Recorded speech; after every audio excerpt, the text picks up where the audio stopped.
Jour 30, question 30. Qu'est-ce que la foi en Jésus-Christ? Galates, chapitre 2, verset 20. J'ai été crucifié avec Christ. Ce n'est plus moi qui vis, c'est Christ qui vit en moi. Et ce que je vis maintenant dans mon corps, je le vis dans la foi au Fils de Dieu qui m'a aimé et qui s'est donné lui-même pour moi. La foi en Jésus-Christ est le fait de reconnaître la vérité de tout ce que Dieu a révélé dans sa parole, la Bible, et c'est de lui faire confiance, le recevoir, se reposer en lui seul pour le salut, tel qu'il nous est offert dans l'Évangile. Il existe beaucoup de formes de croyance et de foi, au point que des personnes se prétendent chrétiens tout en reniant l'historicité et la réalité de la personne de Jésus-Christ. Ce qui démontre que la foi en Jésus doit être un tout cohérent, et non une mosaïque de morale, de philosophie ou même de spiritualité. La foi en Jésus est un tout.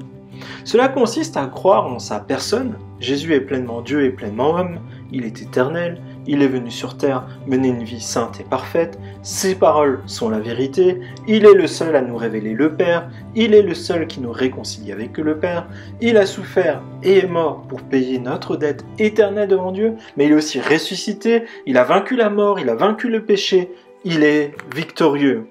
Lorsque nous avons foi en Jésus, nous croyons en tout cela, mais aussi en tout ce que cela implique pour nous. Nous sommes morts et ressuscités avec lui, nous ne sommes plus sous la condamnation, nous sommes pardonnés, nous sommes réconciliés avec Dieu, nous sommes en relation avec Jésus et le Père, et nous vivrons pour toujours dans la présence de Dieu.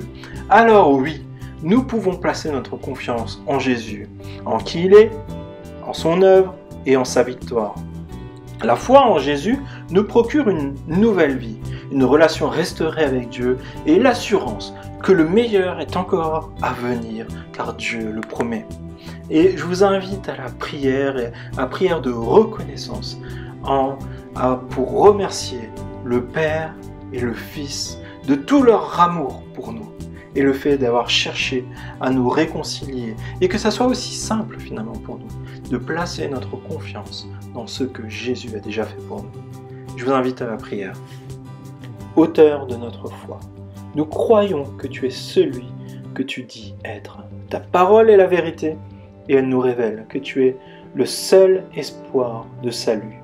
Nous croyons en tes promesses, nous marchons par la foi et non par la vue. Et nous savons et nous avons l'assurance que tout ce que tu as commencé, tu vas le terminer et tu vas nous permettre de vivre avec toi pour toujours. Amen.